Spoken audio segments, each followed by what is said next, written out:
والذين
أعوذ بالله من الشيطان الرجيم بسم الله الرحمن الرحيم الحمد لله والصلاة والسلام على رسول الله صلى الله عليه وسلم أما بعد السلام عليكم ورحمة الله وبركاته تنتاتك مديرني الله تمني فنمزننتك تنبناندر فنمزننتك فالسلامان fanomezanantsika eristanjaka ary fanomezanantsika ihany koa fotoana hanatanteraka an'ity en direct amin'ity andro asabotsy ity.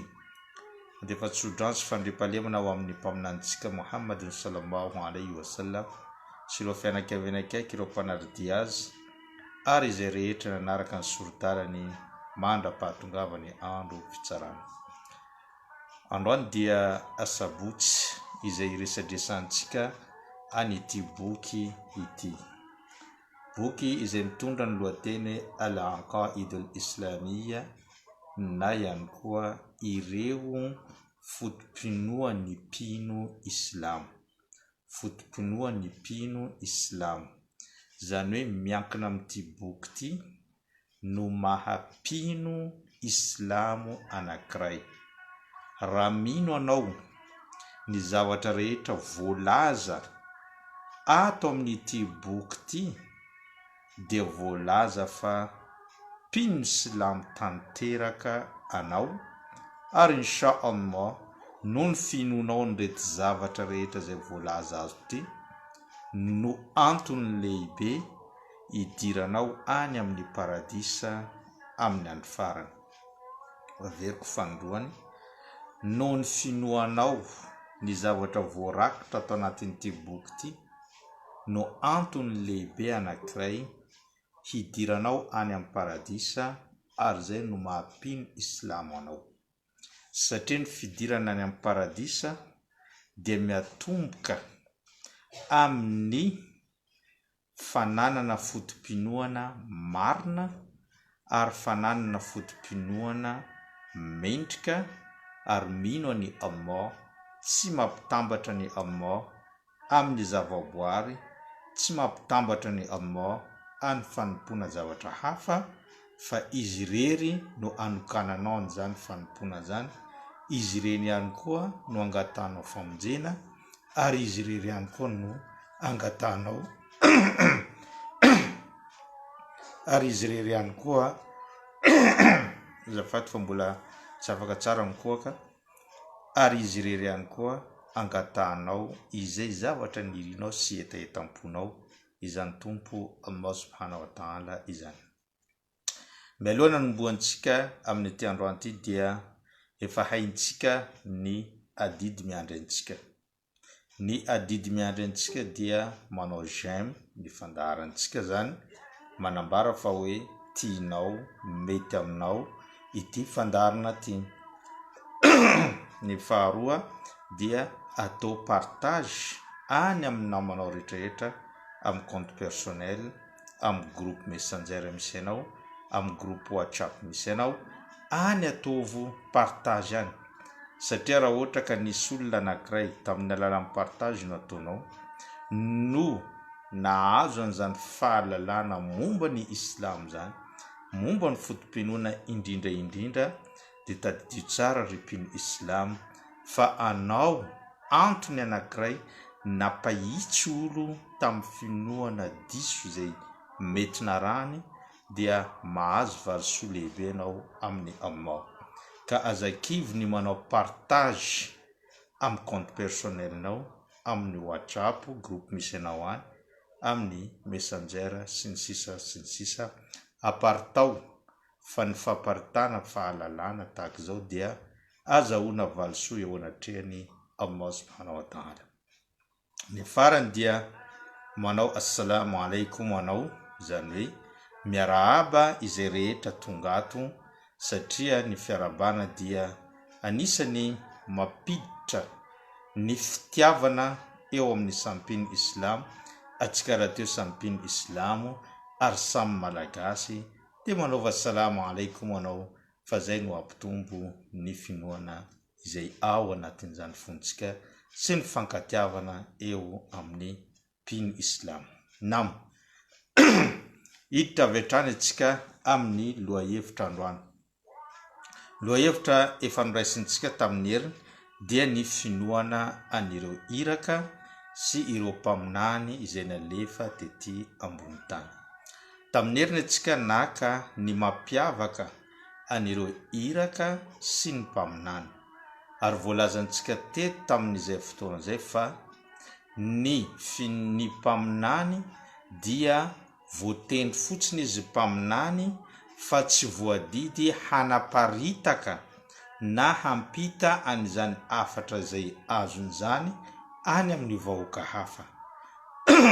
Fa ny iraka kosa nahazo an'izany afatra zany izy dia voadidy aminy ihany koa ny mampita an'izany any amin'ny hafa, zay no mampiavaka ny mpaminany sy ny iraka. Ka ny iraka rehetra tenentsika dia mpaminany, fa ny mpaminany rehetra tsy voatery ho iraka araka ny voalazan'ireo manam-pahaizana. Ny raisintsika teto ihany koa isan'ireo iraka izay voalaza ny mpaminany sallallahu alayhi wa sallam fa miisa 124,000 ny isan'ireo mpaminany, fa 520 amin'izy ireo fotsiny no voatonina sy voarakitra ao anatin'ny Korany, fa akoatran'izay dia tsy voarakitra ao anatin'izany Korany al-Karim izany. Ka zany ny faranantsika na maranantsika n'izany fandarina zany. Amin'ity androany ity tsika dia aka lohahevitra ray izay manana ny maizy azy inshallah. Ny lohahevitra izay horaisintsika dia hoe wadhaiful anbiya'i war rusul, zany hoe ny anjara asa na asa nireo mpaminany sy ireo iraka. Inona no asa nandefasany Allah azy ireo? Fa maninona izy ireo nalefa tety ambony tany? Dia misy antony maromaro no antony nandefasana azy ireo ety ambony tany.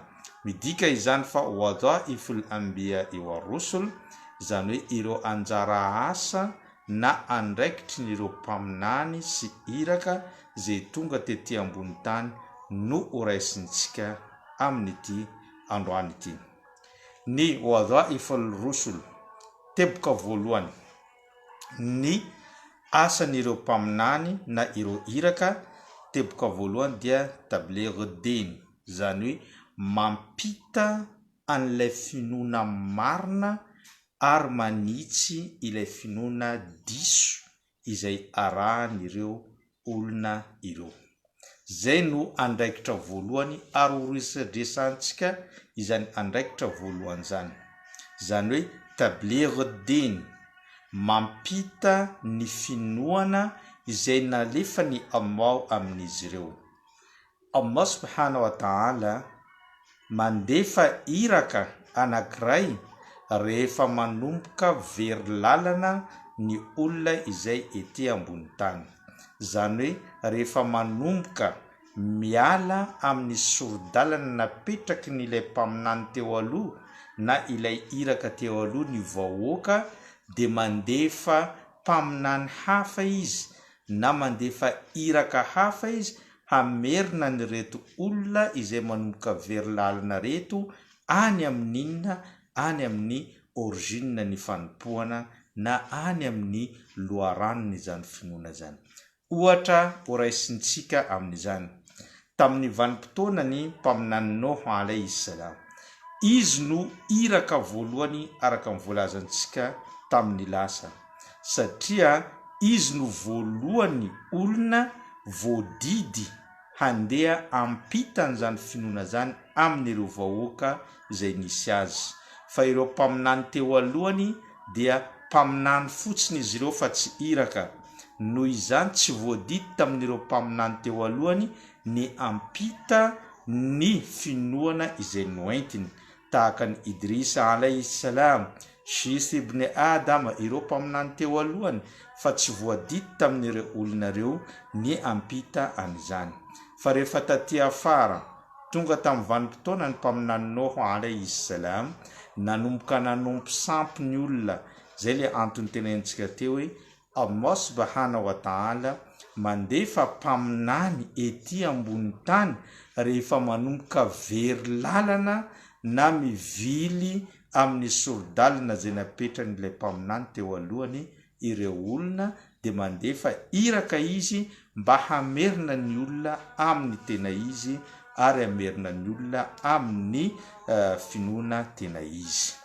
Talohany natongavany mpaminany Noa alayhi salam efa matetika voalazantsika teto fa misy olona anankidimy tena mpanompon'Andriamanitra, zany hoe tena manompany Allah subhanahu wa ta'ala indrindra ireo olona dimy ireo, fa nandeha fotoana dia maty reto olona dimy reto.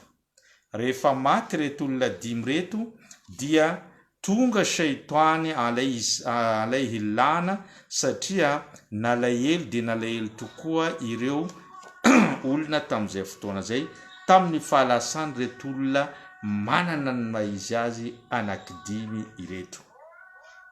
Tonga ny shaitany na iblis tamin'ny endrika lehilahy antitra anankiray, nandeha izy tonga teo dia nampilaza tamin'izy ireo hoe hitako anareo malahelo, hitako anareo tsy mahafoy anireto olona izay masina manany maizy azy pakatoany Allah reto, de zao izy manolotra sosikevitra aminareo.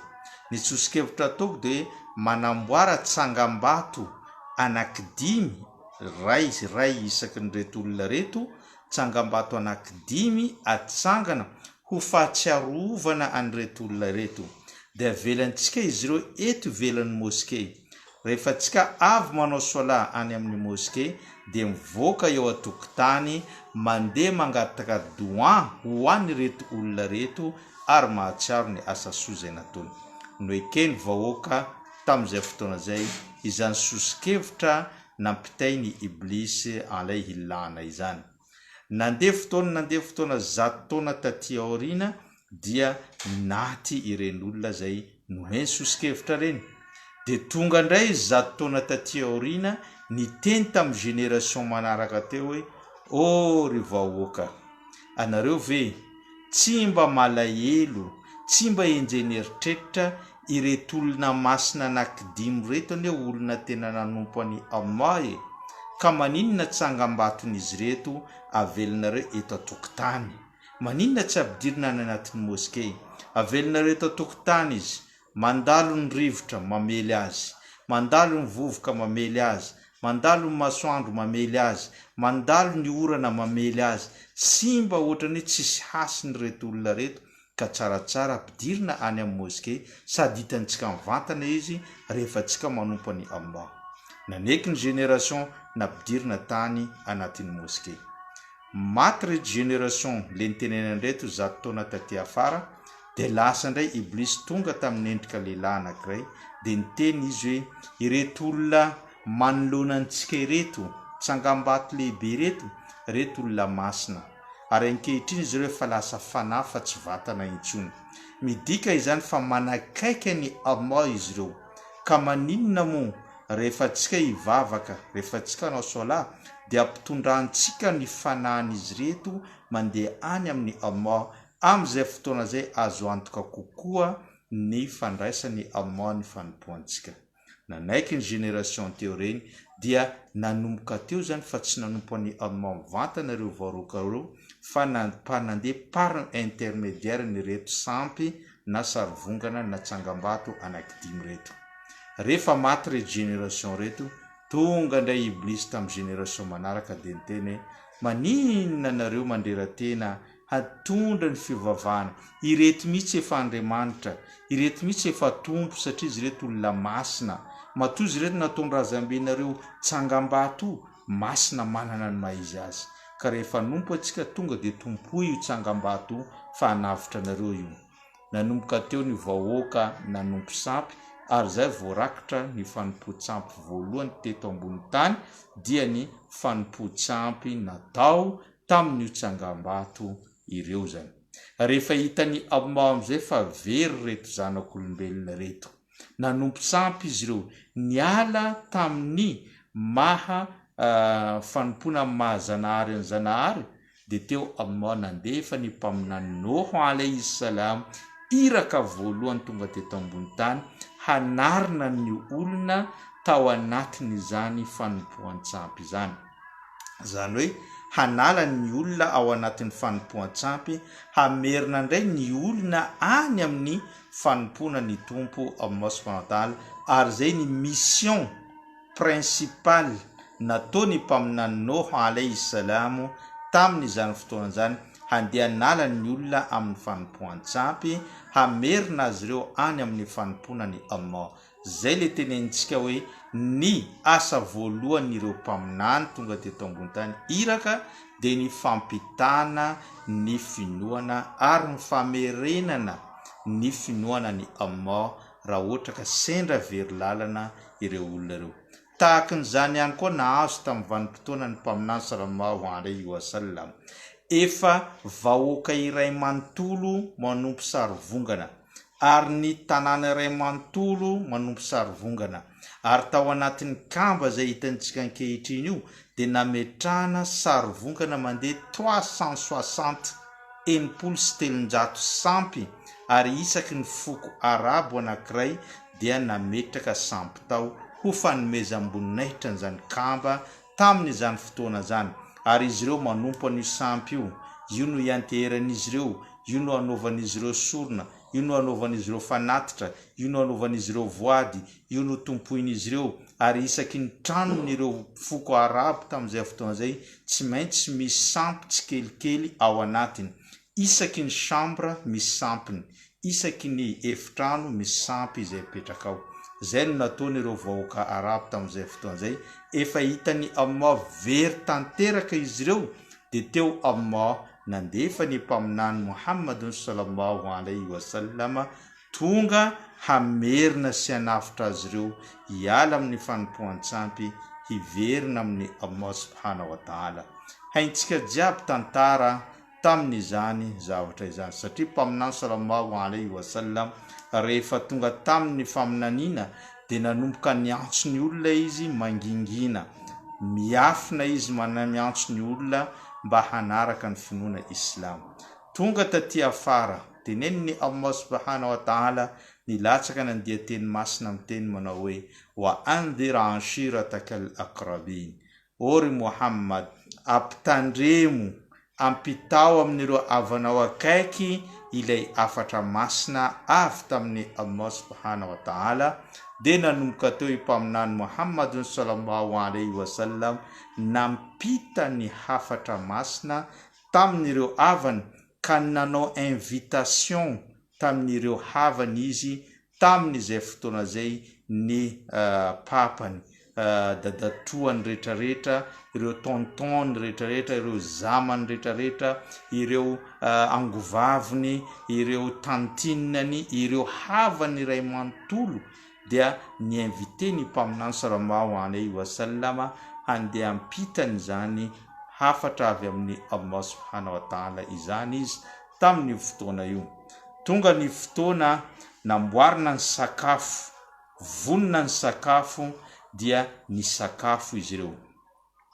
Rehefa ny sakafo izy ireo dia vita ny sakafo, hitsangana i mpaminany Muhammad handeha hiteny sy hanambara ny antony invitation zay nanantsoany an'ireto olona reto, nitsangana avy hatrany Abu Lahab, zany hoe dadatoany antsoina hoe Abu Lahab.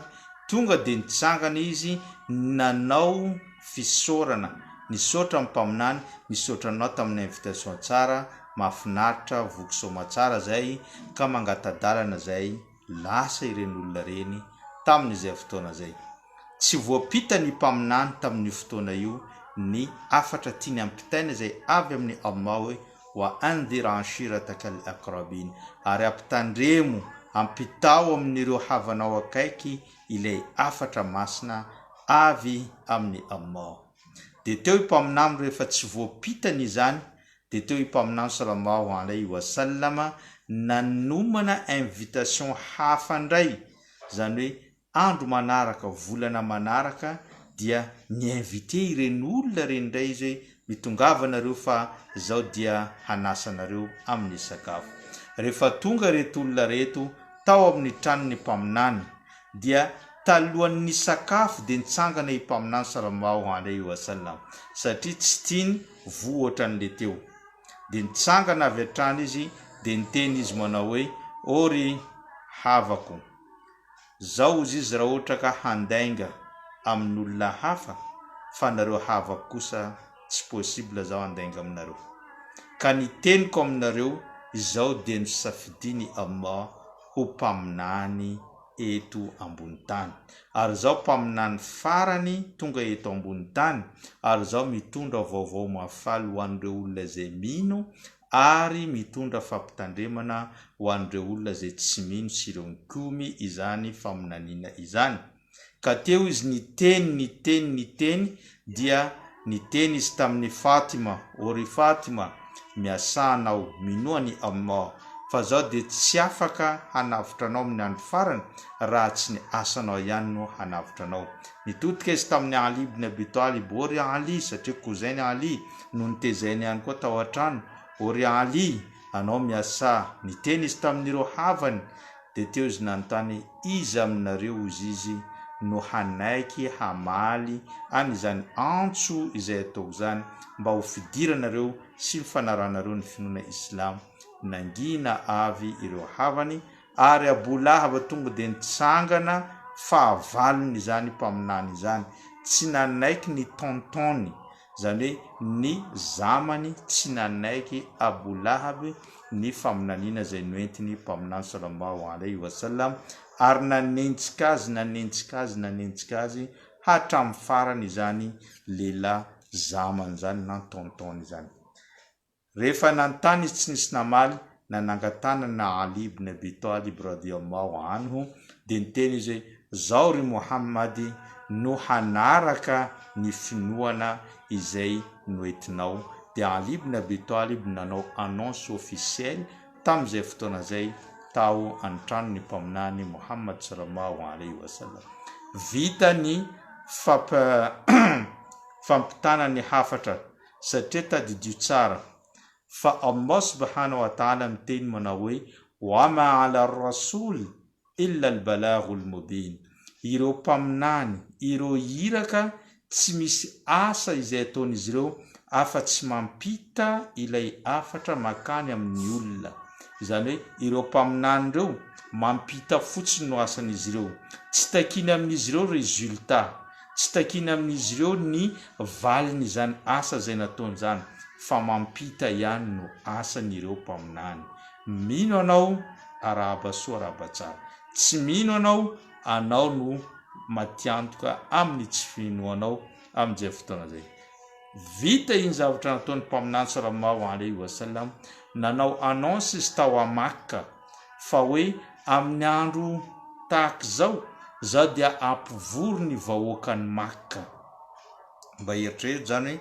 mpaminany Muhammad nandefa annonce amin'ny vahoaka Makka iray manontolo hoe amin'ny andro tahaka zao dia hanao fanambarana lehibe ho an'ny vahoaka Makka rehefa nainao an'izany ny vahoaka Makka dia liana tanteraka tamin'ny fanambarana izay ho ataony mpaminany sallallahu alayhi wa sallam inona ny nampaliana azy ireo ny nahaliana azy ireo satria mpaminany sallallahu alayhi wa sallam malaza amin'ny resaka hatsaran-toetra ary malaza sy nomena anaram-bositra mihitsy hoe as-sadiqul amin ilay marina ilay azo itokisana ka mpaminany sallallahu alayhi wa sallam raha vao miteny hanao fanambarana lehibe dia ny olona rehetra tao a Makka liana amin'ny fanambarana izay ataony satria tadidio tsara fa ny vahoaka Makka mifakahay avokoa ary efa fantadaza impaminany amin'izany resaka hatsaran-toetra sy ny filazanany marina tsy mba mamidika olona tsy mba manambaka olona fa malaza amin'ny hatsaran-toetra ary tsy nisy olona nalaza sy endry ary tsara fanahy mihoatra ny mpaminany sallallahu alayhi wa sallam tamin'izany vanim-potoana izany eny fa mandraka ankehitriny mbola tsy misy satria Allah subhanahu wa ta'ala ny teny mihitsy ao anatin'ny Qur'an il-Karim manao hoe wa innaka la'ala khuluqin azim ary ianao ry Muhammad ambony hatsaran-toetra rehetra, zany hoe miavaka amin'izany hatsaran-toetra zany. Rehefa nanao fanambarana i mpaminany fa hoe hanao filazana miezingezina ao Makka, dia ny olona rehetra, ny vahoaka rehetra dia liana tamin'izany fanambarana zany. Tonga ny olona rehetra, ary izay olona marary dia mandefa solotena hoe mandehana mba enoy inona ny zavatra zay lazainy Muhammad, mba inona loatra ry fanambarana zay ho ataony Muhammad izany, mba inona loatra le zavatra tiany Muhammad ampitaina amin'ny vahoaka Makka, mandehana mba miaino inona zavatra izay olazany. Ny olona rehetra vory teo amin'ny tendrombohitra Safa, ka rehefa vory ny olona rehetra, tsisy olona tavela tany an-trano raha tsy olona marary, vory avokoa handeha hiaino ny filazana na fanambarana ataony mpaminany sallallahu alaihi wasallam. Niakatra mpaminany tamin'ny tendrombohitra Safa, ny olona rehetra ery ambany fa izy amboniny izany tendrombohitra zany, dia niteny izy tamin'ireo vahoaka manao hoe: o ry vahoaka Makka, raha ohatra ka ilaza aminareo ny tenako aorinan'ity tendrombohitra izay tsanganako ty, misy miaramila maro handeha hanafika anareo, mino ahy ve nareo sa tsy mino? Namaly ireo vahoaka Makka iray manontolo nitovy ny tenin'izy ireo hoe: zay tsy mbola nandreanao ry Muhammad nandainga teto a Makka, tsy mbola nahenanao zay nandainga, tsy mbola nahenanao zay niteny zavazavatra foana, fa ianao ilay marina azo itokisana. Rehefa nitenan'izany vahoaka ary nijoro vavolombelona avokoa ny vahoaka Makka fa tena Muhammad tokoa no olona tsy nandainga ary nilaza marina, dia niteny mpaminany sallallahu alaihi wasallam: inni rasulullahi ilaikum, zaho kosa ozy izy dia iraky ny Allah ho aminareo vahoakany Makka manokana ary ho an'olombelona rehetra maneran-tany. Ary zaho tonga ty dia mitondra vaovao mahafaly ho an'ny olona izay mino, fa zaho kosa mitondra fampitandremana ho an'ireo mitsipaka, ho an'ireo tsy mino an'izany finoana izay noetiko izany. Ny tenan'izany mpaminany satria tenantsika teo hoe: wama ala rasuli illa albalaghul mubin, tsy misy hafa asa ataon'ireo mpaminany na iraka afa-tsy hoe mampita n'izany hafatra izany, nampitainy ny hafatra, mino ny olona tsara, tsy mino ny olona tsara. Rehefa vita zany hafatry ny mpaminany sallallahu alaihi wasallam izany, dia nitsangana indray Abu Lahab, ilay tenentsika dadatoany iny, nitsangana izy dia niteny tamin'izany fotoana zany: tabban laka ya Muhammad alihada jamaatana, yani teny ratsy zany le izy hoe fanozonana, ozona neo anao ry Muhammad, haratsiana neo anao Muhammad, faharavana neo anao Muhammad, faharendrena neo anao ry Muhammad. Zany ve zavatra nampivorinao anay, nialanay tanatranonay handeha hiaino fa anao mpaminany, handeha hiaino fa ianao milaza fa hoe anao iraka ny Zanahary. Zany fotsiny namoronao ny vahoaka Makka ray manontolo zay tsy tafitombona tany an-tramony. Tonga dia ilay dadatoany tokony hanampy azy, hanamafy ny faminaniana teo aminy indray, no nitsangana fahavalo ny mpaminany sallallahu alaihi wasallam. Mampalahelo, ary tsy vitany hoe nitsangana fahavalo, fa nanome teny mahery mankarary ny mpaminany. Nalahelo i mpaminany ny tena zany: tabban laka ya Muhammad alihaza jamaatana. Zany ve no mba nampivorinao anay ry Muhammad? Nalahelo izy, niontrika, latsaka ny ranomasiny mpaminany sallallahu alaihi wasallam. Tsy namaly izy, fa Allah subhanahu wa ta'ala avy amin'ny lanitra fahafito, any amin'ny faratampony, nandefa ny Jibril alaihi salam tonga tamin'ny mpaminany sallallahu alaihi wasallam, nitondra verset sura complet, surat al-Masad, surat al-Masad, teneniny io sora io zany miantefa mimpaminany na piakatra moraly ny mpaminany taoriany teny ratsy teny mahery teny marary nataony Abu Lahab dia ny teny Allah subhanahu wa ta'ala tabbat yada abi lahabin wa tab ma aghna anhu maluhu wa ma kasab sayasla naran dhata lahab wa imra'atuhu hammalat al-hatab fi jidiha hablum min masad. Ya Rab, Allah namaly ilay ompa ilay teny ratsy nataony ny dadatoany iny tamin'ny mpaminany teny Allah tabbat yada abi lahabin wa tab ho potipotika ny ho rendrika ny tanana anankiroa ny Abu Lahab ma aghna anhu maluhu wa ma kasab tsy vita hanavitra azy tsy vita hiaro azy ny harenany ny fananany sy izay rehetra nangoniny teto ambony tany.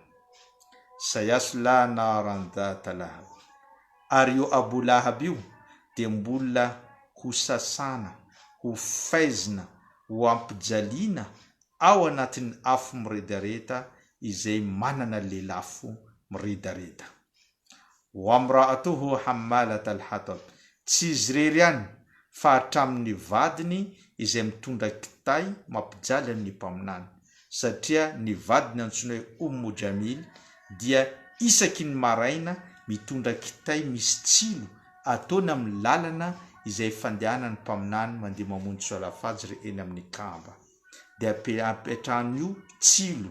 Ka zany koa mbola niteneny ny mpamiteneny ny Allah koa hoe wa imra'atuhu hammalat al-hatab, ary ny vadiny Abu Lahab izay mitondra kitay misy tsilo fi jidiha hablum min masad, izy ireo indrindra ilay vadiny dia ahantona ao anatiny afo be amin'ny tady anankiray antsoina hoe masad. Io tady masad io zany na azony afo tsy ravana tsy tapaka tsy may fa vao maika mia mamay mia mahery zany tady masad zany. Zay no valiny ilay ompaompa nataony Abu Lahab tamin'ny mpaminany sallallahu alaihi wasallam, niakatra ny moraly ny mpaminany rehefa nahita an'izany verset zany. Allah tsy mamela azy ireo tamin'izay fotoana zay. Zay no asa voalohany ho an'ireo mpaminany eto ambony tany dia tabligh din, zany hoe ny fanambarana ny olona ny tena finoana, ny fahadisoan'olona mba hiverina amin'ny fahamarinana, hiverina amin'ny fanompona ny Allah, hiverina amin'ny hatsarana, hiverina amin'ny zavatra tsara fa tsy sanatria mba hitavela eo amin'izany haratsina io. Faharoa ny asan'ireo mpaminany dia ad-da'watu ila Allah, ny fiantsonan'ny olona hanaraka ilay finoana. Voalohany izy mampita, zany hoe tokony hialana ity zavatra ty, tsy mety ty zavatra ty. Fa ny faharoa ad-da'watu ila Allah, zany hoe miantso ny olona handeha hanaraka an'izany finoana izany.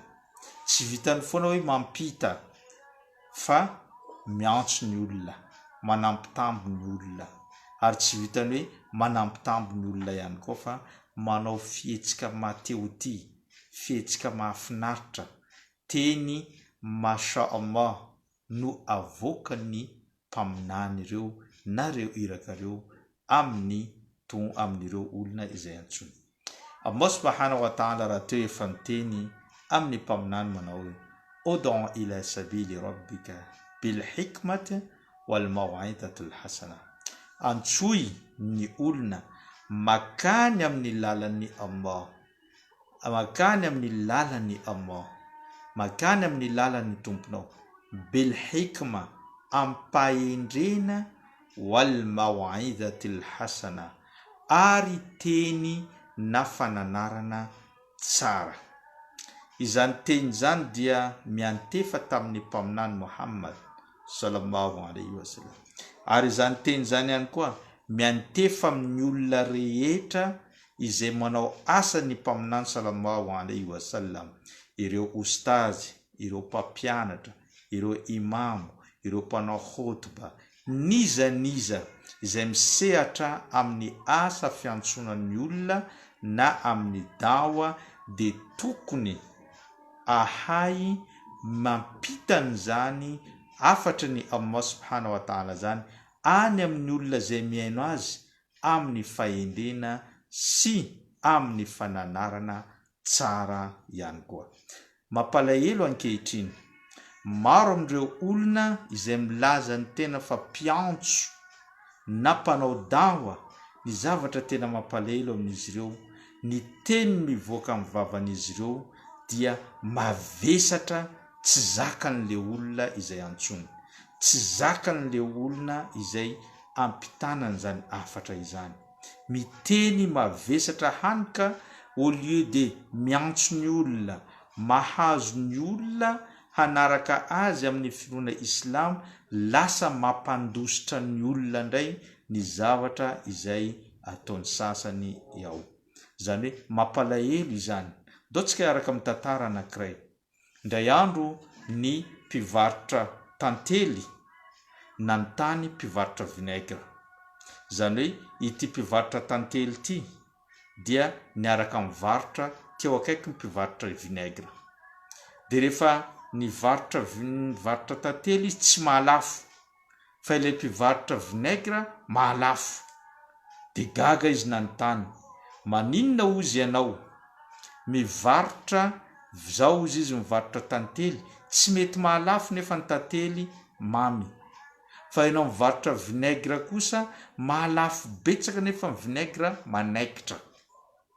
Inona no antony ianao mahalafo betsaka no mivarotra vinaigre fa tsy zao mivarotra tantely izay zavatra mamy tian'olona fahasalamana? De namaly ilay mpivarotra vinaigre hoe, zao izy mivarotra n'ity vinaigre ty amin'ny lela mamy toy ny tantely, fa ianao kosa mivarotra ilay tantely amin'ny lela manaikitra toy ny vinaigre. Mazava tsara antsika ilay tenitenenina. Zao izy mivarotra vinaigre amin'ny lela mamy toy ny tantely, fa ianao kosa mivarotra tantely amin'ny lela may, amin'ny lela manaikitra toy ny vinaigre. Ny tiany ambara amin'izany, izy mivarotra zavatra manaikitra, mamay, fa mahay mamlela izy mivarotra an'izany zavatra zany. Hanika na dia hitan'olona fa manaikitra, fa vokatra ny fahaizany miresaka, manampitamby, miteny mamy an'ireny olona reny, liana ny olona mividy an'iny zavatra iny. Fa ny ray ity indray izy mivarotra zavatra tsara, mamy sy ny tariny, fa amin'ny lela izay mavesatra, mampandositra ny olona, tsy azahoana client. De ohatran'izany koa anao rehefa miantso ny olona amin'ny finoana islam, omeo ny olona ny zavatra tsara amin'ity finoana islam ty, omeo ny olona ny hevitra tsara mahafinaritra amin'ity finoana islam ty, omeo ny olona ny zavatra mahaliana azy amin'ity, zavatra andrasany amin'ny finoana islam. Omeo azy, omeo amin'ny teny mamy. Mpaminany sallallahu alaihi wasallam tsy ary nanome teny mahery ny olona anankiray. Mpaminany sallallahu alaihi wasallam tsy ary nankasarotra ny finoana tamin'ny olona anankiray. Au contraire, mankamora an'izany izy amin'ny olona rehetra. Hanika mpaminany ny tiany olona.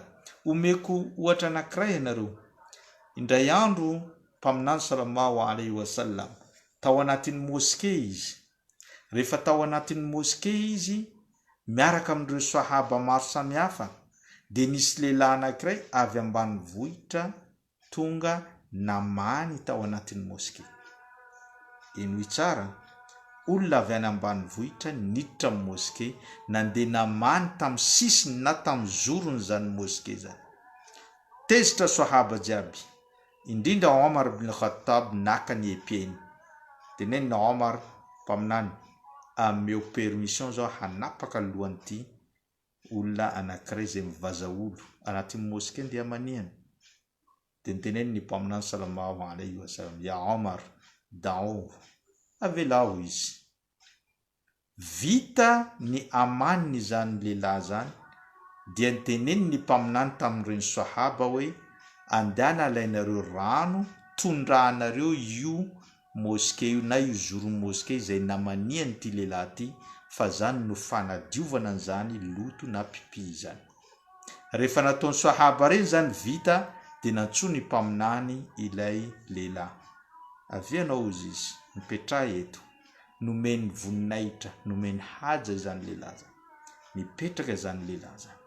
Rehefa mipetraka iny lehilahy dia nazavay ny mpaminany sallallahu alayhi wa sallam moramora malefaka ny fitenin'ny mpaminany nefa ny olona namanta ao anatin'ny moské fa inona ny mpaminany anazy ory lehilahy ity toerana misy antsika ty antsoina hoe masjid moské izy ty dia tranony Allah masina manana ny maizy ato no hanompoanay zanahary ato hivorianay ato hanomananay ireo fety sy ny lanona maro samihafa ato no fiainanay ray manontolo ara-pinoana ato amin'ity toerana ty ka manaraka rehefa tenao zavatra maloto anao te hipipinao tsy tokony ataonao ato fa hitadiava toerana mendrika an'izany misy toalety maro tokotany misy toerana hafa afaka anaovana an'izany fa azo atao ato amin'ny moské manjary manimba ny fahamasinany ty toerana misy anay ty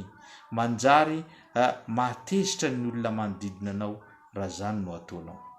Rehefa niteny an'izany i mpaminany sallallahu alayhi wa sallam tonga saina ilay lehilahy nandinika izy tsy mety tokoa ny zavatra zay nataoko ka niteny izy tamin'ny mpaminany miala tsiny zao ry Muhammad miala tsiny zao fa tsy nahafantatra miala tsiny zao fa tsy fananikona anao an'iny fa zao pototra tereny dia nandenanao an'izany zavatra zany ka ialako tsiny ozy izy fa ampianaro ahy inona ny islam zany inona ny fanompona zay ataonareo ato dia nampianary ny mpaminany sallallahu alayhi wa sallam moramora farany ny lehilahy niteny manao hoe ashhadu an la ilaha illa Allah wa anna muhammadur rasulullah mijoro vavolombelona ozy izy fa tsy misy tompo azo tompona afa-tsy Allah ary anao ry Muhammad dia irakany ary tsy vitan'izany fa nangataka iny lehilahy iny hoe o ry tompo Allah ampidiro ao amin'ny paradisa izaho sy Muhammad irery any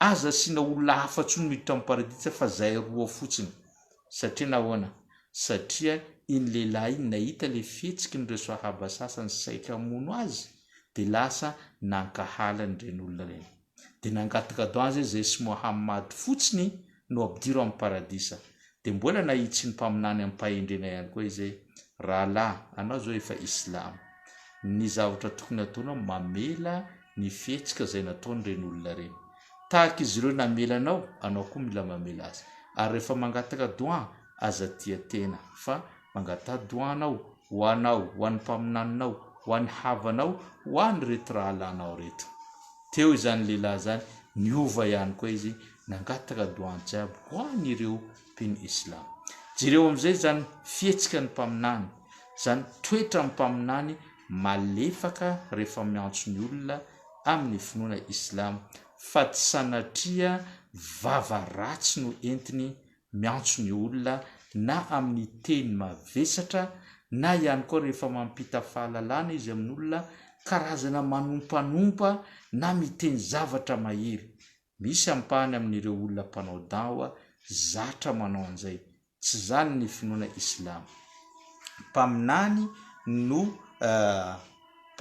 no modelintsika mpaminany tsy ary nanompa olona mpaminany tsy ary nanentsika olona tamin'ny dawa zay nataony mpaminany tsy nanaratsy olona mpaminany tsy nanentsika na nanosim-potaka olona fa mpaminany ny teny ny zavatra zay tokony atao ary ampahendrena izany zavatra izay ataon'izany ary Allah raha teo dia miteny anao ry Muhammad ud'u ila sabili rabbika antsoy ny olona makany amin'ny lalan'ny tomponao bil hikma ampahendrena ny olona mpanao dawa dia mila endry amin'ny fihetsika, amin'ny fiteny, amin'ny fomba mampanao eto ambony tany. Tadidio tsara ihany koa mila mpitaiko amintsika ihany koa.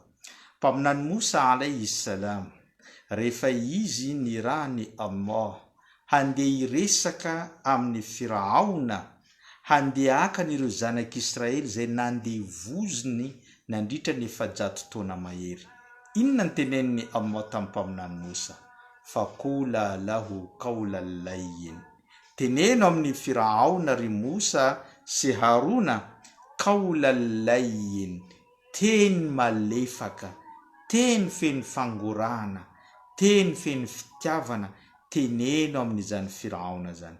Haintsika tsara iza Firaona?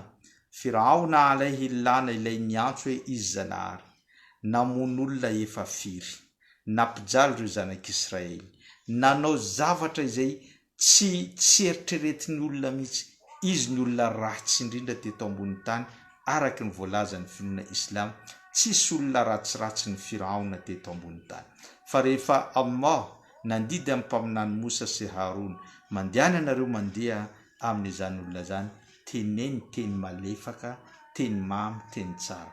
Ka zay afatra ho antsika, anao andeha hiteny amin'olona mpino Islam, ampita fahalalana mpino Islam, moa ve teny mitratrevatreva, moa ve teny mavesatra no omenao azy? Nefa mpaminany Mosa voahiraka andeha hiteny teny tsara amin'ny Firaona, ilay olona tsy manjary indrindra.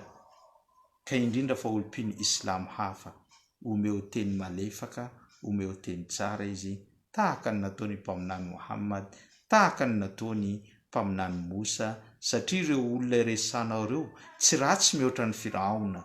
Ireo olona resanao ireo tsy ratsy fitondran-tena mihoatra ny Firaona. Firaona aza mendrika omena teny mamy, mendrika omena teny malefaka, indrindra fa namanao mpino Islam, indrindra fa namanao olombelona mitovy aminao. Mendrika azy ireo ary aleo tahaka impaminany sallallahu alayhi wasallam. Ka ny asa faharoa nataony ireo mpaminany na iraka tonga teto ambony tany dia miantso ny olona ampahendrena hanaraka n'izany finoana Islamo izany. Ny asa fahatelo izay nataon'izy ireo dia at-tabshir wal indhar, zany hoe milaza vaovao mahafaly ary mampitandrina ihany koa ho an'ireo olona izay tsy manaiky an'izany na nikomy an'izany faminaniana izany. Tadidio tsara ripino Islam, fa matoa Allah nandefa iraka araka amin'ny voalazantsika teo, dia efa manomboka very lalana na mivily lalana ny olona anankiray. Ka io mpaminany io na io iraka io nalefa teto hitory vaovao mahafaly ary ampitandrina n'ireo olona zay mafloa. Ny vaovao mahafaly zay teneniny eto ambony tany, zay olona manaraka ny fananarana entin'ireo iraka teto ambony tany dia iaina ao anatin'ny fahasambarana, eny na dia mijaly aza izy ireo, ary iaina ao anatin'ny filaminan-tsaina, fitoniam-po na dia mahanitra azy izy ireo. Fa raha ohatra kosa ianao tsy manaraka an'izany na manao mafloa anao, dia iaina ao anatin'ny fahaterena na dia manan-karena aza, iaina ao anatin'ny fahasahiranana na dia manan-karena aza. Firy sy firy ireo olona mahanitra nefa mahatsaro sambatra eto ambony tany.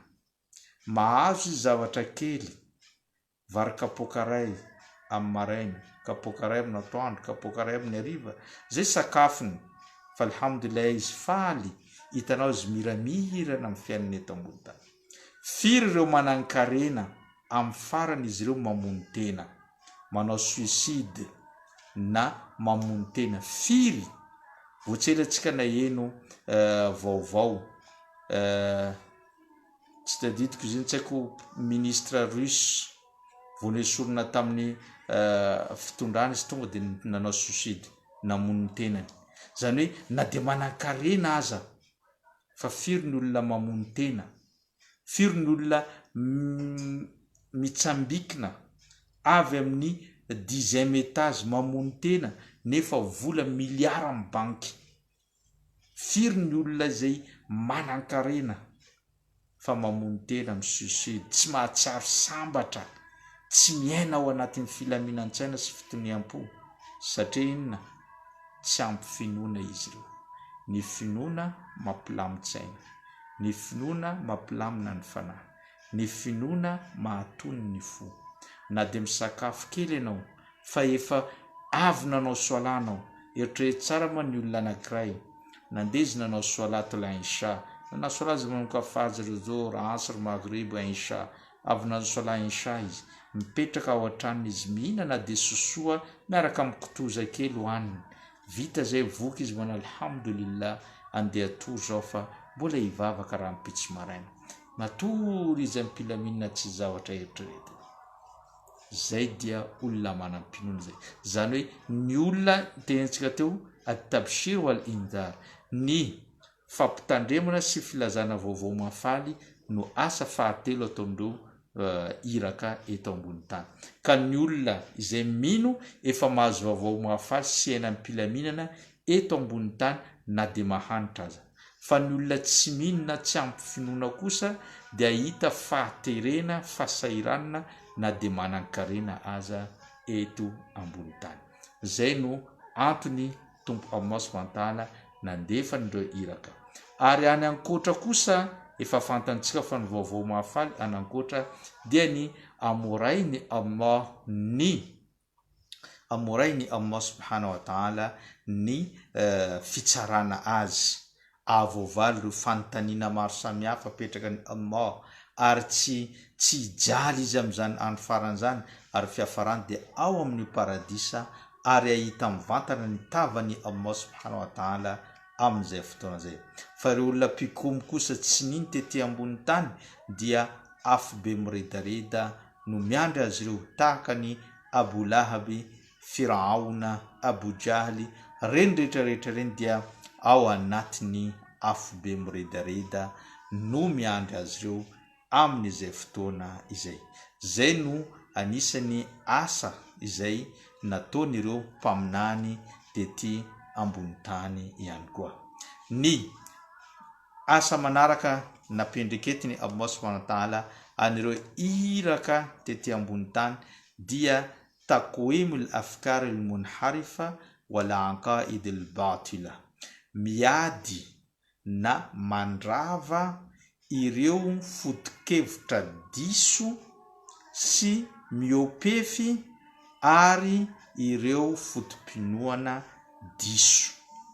Zany hoe ireo fotom-pinoana diso, ireo foto-kevitra mivilana, diso lalana, zay dia iadivan'ireo iraka tonga tety ambony tany.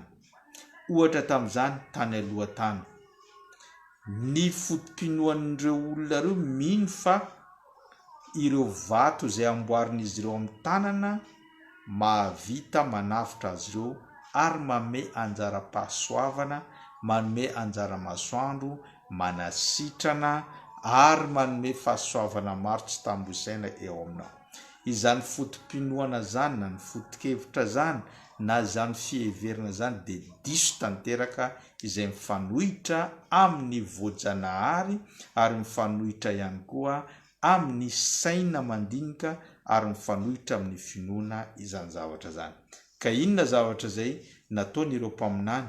Tonga izy ireo manitsy no sady manafona na manaisotra an'izany foto-kevitra diso sy ny fotom-pinoana diso zany. Fa kosa mbola averintsika ampahendrena no entin'izy ireo.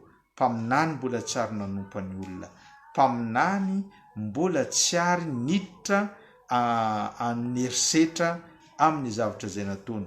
Fa ireo olona no nanao se herisetra aminazy, ireo olona no manompa azy, araka nitantsika teo, dadatoany ihany no nanompa azy, ary ireo olona ireo ihany no manosipotaka ny mpaminany. Ary tsy vitan'izany fa ireo olona ireo ihany no mampandainga ny mpaminany sallallahu alaihi wasallam. Fa mpaminany dia miraikitra pitsaka ao aminy ny toetra mendrika sy izany fahamarinana izany.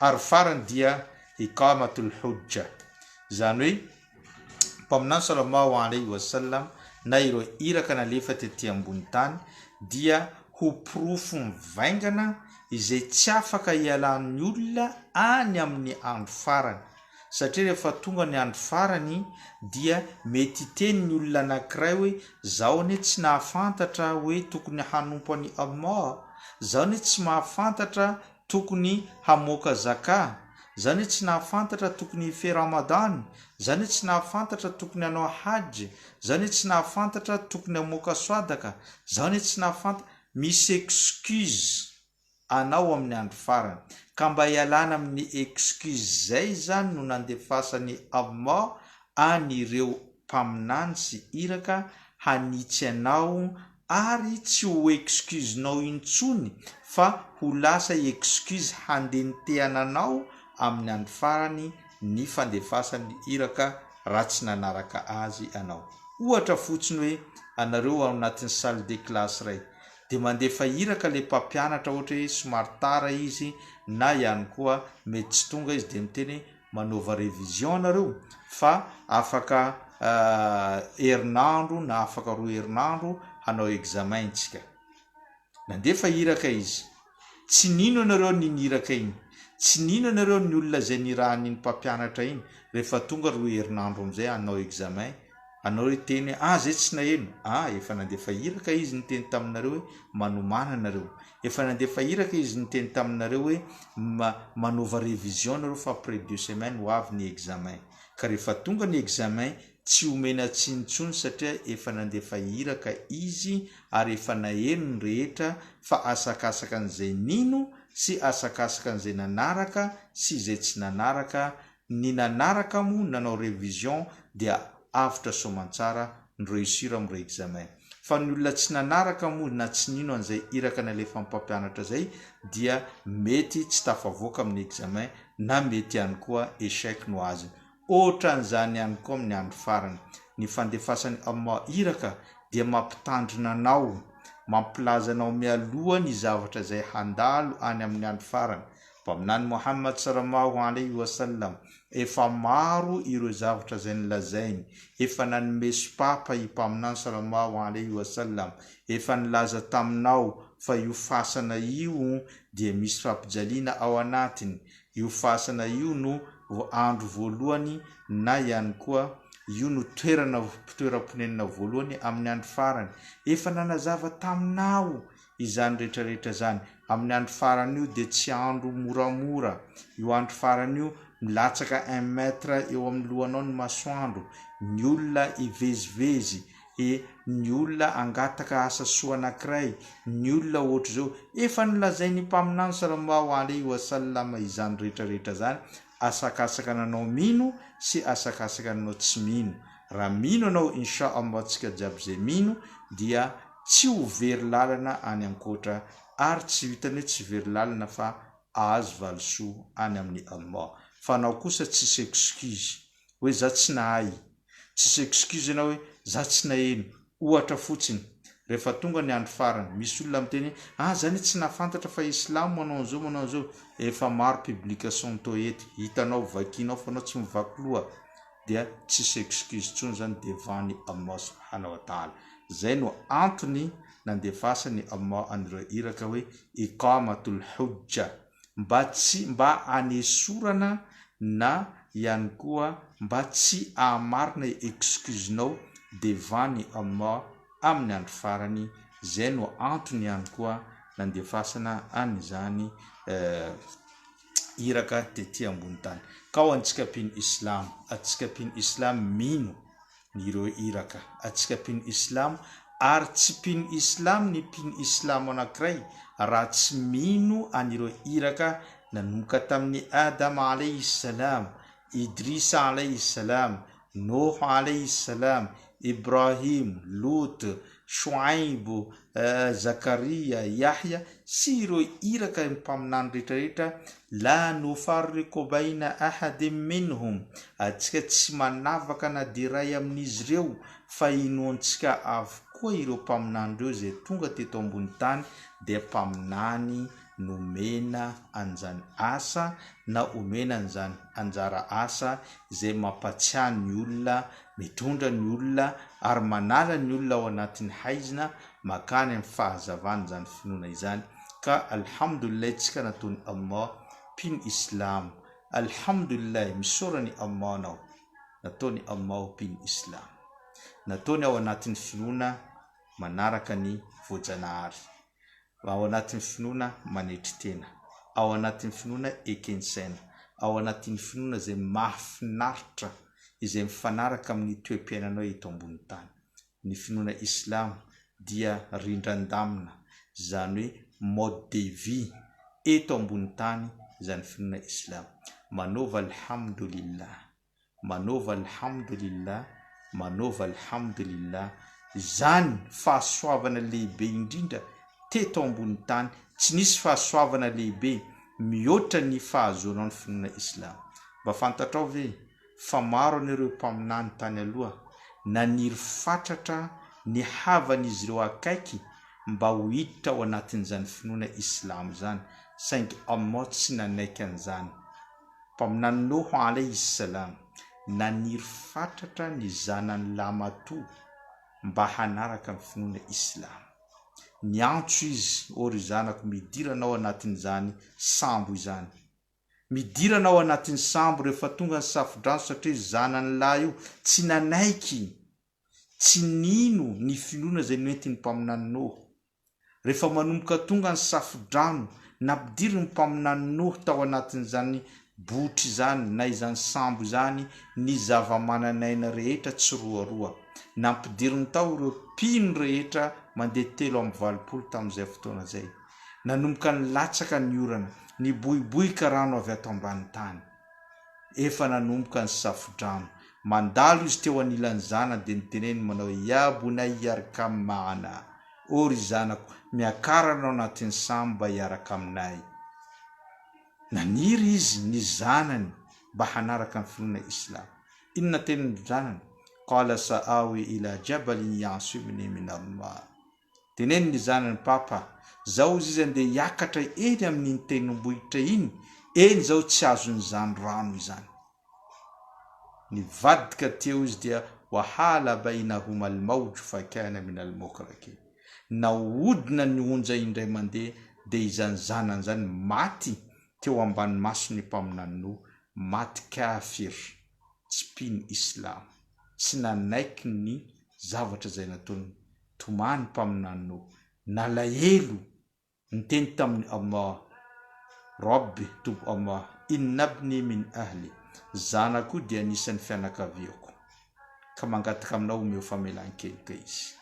Teneny Allah, ya Nuh innahu laysa min ahlik, io tsy zanakanao, io tsy fianakavianao, innahu amalun ghayru salih, satria izy io dia olona izay tsy nino an'izany finoana izany ary tsy nanao asa soa, ka tsy tafiditra anatin'ny fianakavianao, tsy tafiditra ao anatin'ireo olona avitra, tsy tafiditra anatin'ireo olon'ny paradisa.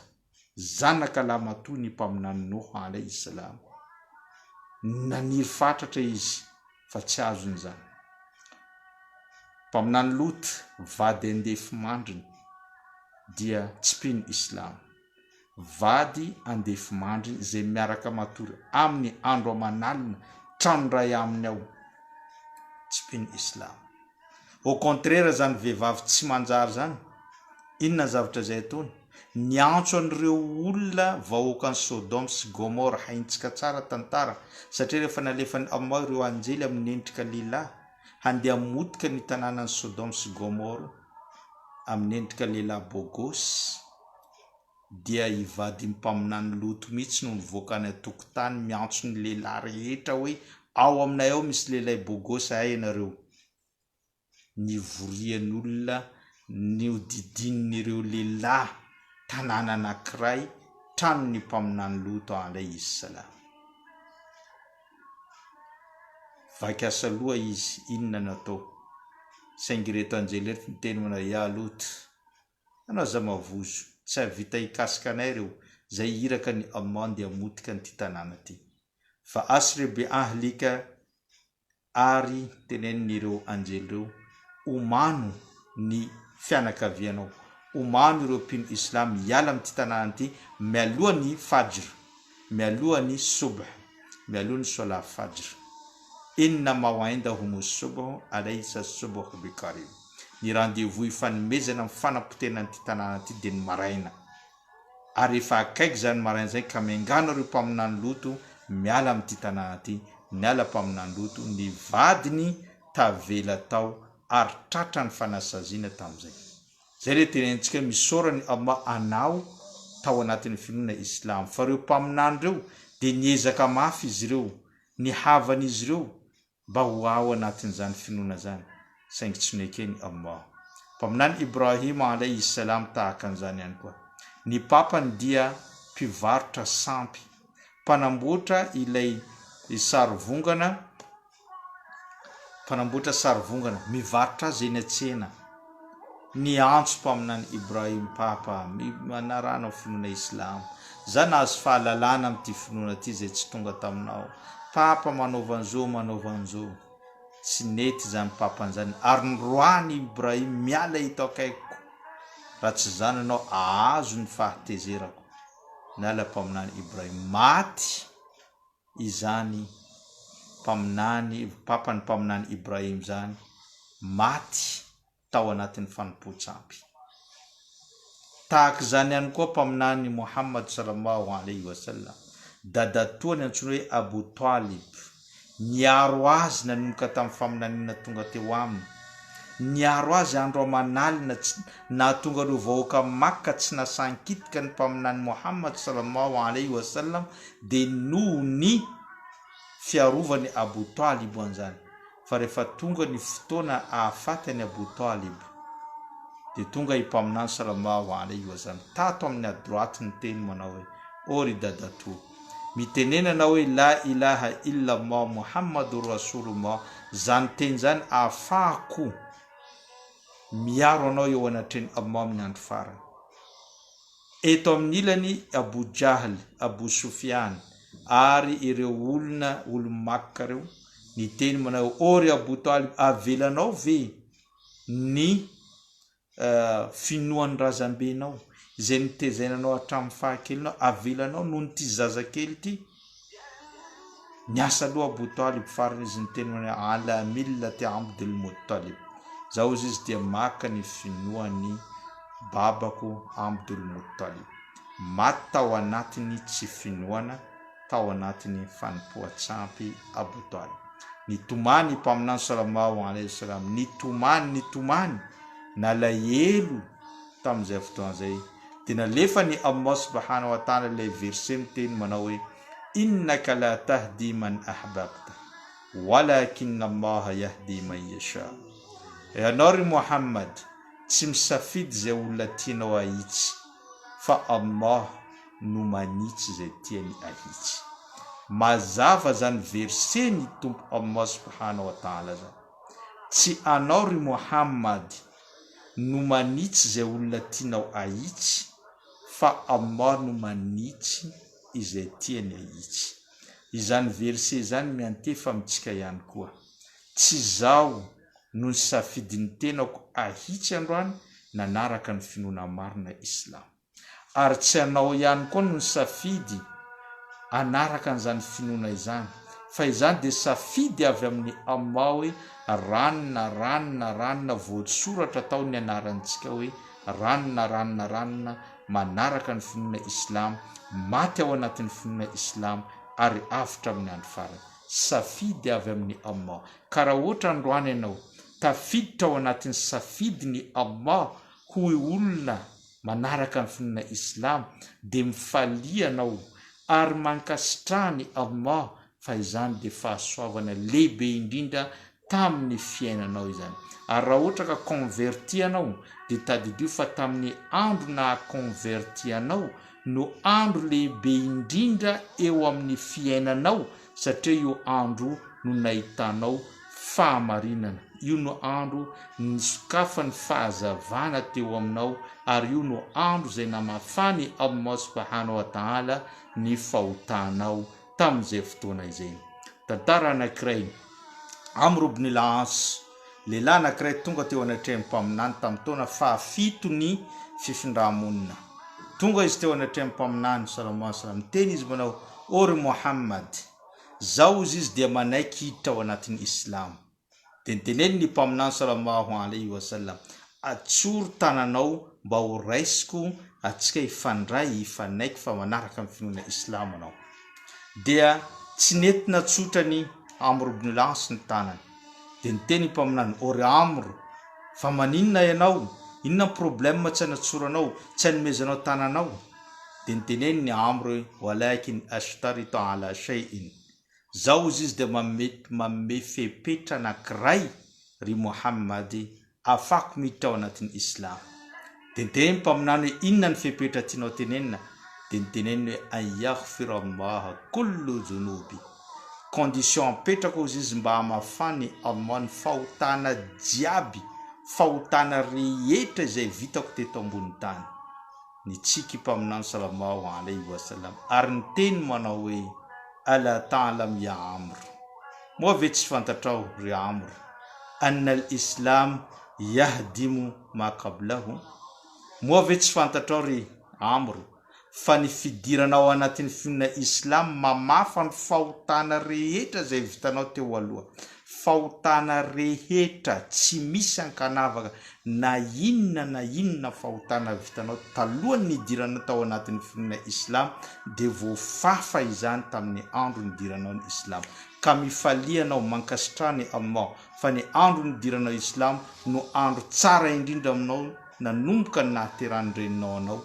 Dia io no andro tsara indrindra satria nahitanao fahamarinana, nazahoanao fahasoavana, nazahoana fahazavana, namafany Allah ny andro ny fahotana rehetra izay vitanao. Zay no afatra ho antsika hoe ny finoana Islam no zavatsoa indrindra eto amintsika. Ka tandrovo mandrakariva, tazomo mandrakariva izany. Aza menatra anao ny miteny hoe zao Islam, aza menatra anao manao satroka, aza menatra manao juba, aza menatra anao manao hijab, aza menatra anao amin'ny anaranao, satria tsika misy amintsika menatra anarany Muhammad, anarany Fatima, anarany Zainab, anarany tsy haiko anarana Islam, menamenatra izy eto Madagasikara. So dia tenin'olona tsy gasy, non, gasy ianao fa silamo, tsisy mahamenatra anao mihitsy amin'ny anaranao. Soyez fier amin'ny finoana anao, ny mitondra zavatra tsara, anao mitovitra zavatra mendrika, zavatra zay maro tsy manana important, ino mahavitra anao amin'ny andro farany. Izany finoana Islam. Pourquoi anao menatra mitondra an'izany zavatra mahavitra anao? I lakle idiranao amin'ny paradisa, anao menatra mitondra lakle amin'ny paradisa? Menatra anao mitondra lakle amin'ny paradisa? Menatra anao tsy tokony menatra. Au contraire, anao tokony falifaly amparitaka anao amin'ny olona jiaby hoe zao mitondra lakle amin'ny paradisa. Raha te hiditra amin'ny paradisa anao midira Islam miaraka amiko. Zay no zavatra tokony ataontsika. Insha'Allah, raha manao zay tsika jiaby handroso ny finoana Islamo. Insha'Allah, tapitra ny fandarantsika tamin'ity androany ity, ny resaka ny finoana anireo iraka, ny asan'ireo iraka. Amin'ny herinandroany insha'Allah tsika dia maka ny hafa ihany koa ireo toetra ananan'ireo iraka na tonga ny Allah safidy azy ireo. Zany hoe toetra ananan'ireo iraka, toetra ananan'ireo mpaminany na tonga ny Allah safidy, misy critère no ilainy Allah na tonga izy ny safidy olona anankiray nataony mpaminany. Insha'Allah, zay no fandarantsika amin'ity androany ity. Farany dia fanentanana atsika efa le 12 juillet androany. 12 juillet tsika amin'ny farany volana tsika mampisakafo zazakamboty tahaka amin'ny mahazatra antsika insha'Allah. Ka efa afaka mandefa ny anjarantsika tsika manomboka androany, satria tamin'ny teo iny tsika somary tara tamin'ny Ashura iny, somary tara tsika dia somary tsy nahampy kely, na nahampy ihany izy fa misy fahatarana kely. Ka afaka alefanao aloha zany ny anjaranao insha'Allah. Dia manaraka ihany koa atsika vakansy ny zaza efa manomboka zao tsika zany anangona ihany koa ny karazana fourniture ho an'ny zaza inshallah amin'ny fidirana manaraka io. Anisan'ny fotoana mavesatra indrindra amin'ireo ray aman-dreny ny fidirana tahaka zao. Anisan'ny mavesatra ka andaotsika hanamavina ijery zazakamboto maromaro na ireo olona tena marary na olona zay tena tsy manana mihitsy efaintsika droan'izy ireo eo amin'ny zaza 20-30 eo droan'izy ireo dia mahazo cahier kely sy ny cartable kely izy ireo mba efa afaka ny antsasaka ny fahasahiranany ray aman-dren'izy ireo. Inshallah atsika manokatra caisse vaovao caisse ho an'ny fourniture ny mpianatra inshallah mbola ho averimberina eto ihany izy io mandritra ny 2 mois mandritra ny 2 mois tsika hanao an'izay caisse na ny fourniture ny zaza zay fa misy caisse ray ihany koa na ny fampisakafoanana zazakamboty amin'ny volana izay ho avy io inshallah. Raha ohatra ka misy fanamariana na misy commentaire tsika afaka manao commentaire inshallah dia ho taperintsika ny fandarantsika. Raha ampitso atsika dia misy en direct ihany koa iresadresantsika mahakasika ny andro zoma sy ny fomba mampanao amin'ny andro zoma ary ny mampiavaka an'izany andro zoma zany fa maninona andro zoma nantsika fa na ny olona hafa natao sabotsy sy alahady inshallah hitantsika raha ampitso izany rehetrarehetra zany. Ho anao zay manana commentaire manana question dia afaka mandefa question afaka manao commentaire raha ohatra tsy misy dia faranantsika izany fandarantsika zany sorako atsika nanaraka an'izany hatranam-piandohana ka hatram'izao fiafaran'izao inshallah mbola ho isy foana ny direct antsika ary tena teo misy caisse anankiroa tsika manomboka zao androany le 12 juillet misy caisse anankiroa caisse voalohany tentsika fampisakafoanana zazakamboty amin'ny mois d'août io voalohan'ny mois d'août atsika mandefa mampisakafo ireo zaza ireo inshallah satria indray mandeha isam-bolana no ataontsika dia vita zay misy koa tsika caisse vaovao caisse ny fourniture an'ireo zaza ireo atsika tegna teo ijery zaza eo amin'ny 30 eo efaintsika ny droany dia na dia mahazo cartable ray sy cahier kelikely izy dia fa sava arakaraka amin'ny fandraisana anjara avy amintsika. Raha misy zay dia alhamdulillah tsy misy moa atao akory fa Allah subhanahu wa ta'ala no mandahatra ny zavatra rehetra inshallah. Nam Rufianti Zaramasy, assalamu alaikum wa rahmatullahi wa barakatuh. Wa alaikum assalam wa rahmatullahi wa barakatuh. Badat Fanisu inshallah Gasfer Julie inshallah. Nam Ramisi fantanina na ihany koa fanamarina afaka manao ho anao zay mbola tsy nanao partage ataovy partage fa important be ny darsantsika tamin'ity androany ity tena important be ny darsantsika teo zay alhamdulillah vita ziny amin'ny herinandroantsika mitondra indray hoe inona ireo critère na ireo toetra ny mpaminany na ny safidianany Allah ny olona anankiray ho lasa mpaminany. Misy zao fa tsy dia maro commentaire antsika vitsivitsy ihany koa tsika androany tsy haiko hoe misy zavatra manahirina antsika ve sa nisy fety tany hoany somary vitsivitsy atsika tamin'ity androany ity tsy omeny antsiny zay tsy nahita ny direct mbola mipetraka ao en direct io mbola afaka miverina amin'izy raha ampitso afaka apitso manaraka an'izany zavatra zany ary inshallah ny an direct antsika jiaby dia ezako fintinina izy io dia alatsako amin'ny YouTube any amin'ny YouTube nareo mahita azy voafintina zany hoe tsy lava be ohatran'izao fa voafintina le tena zavatra important ihany no voateny ao inshallah isan-kerinandro ataontsika an'izay ny en direct antsika ho fintinina dia alatsaka any amin'ny YouTube inshallah. Wassalamu alaikum wa rahmatullahi wa barakatuh.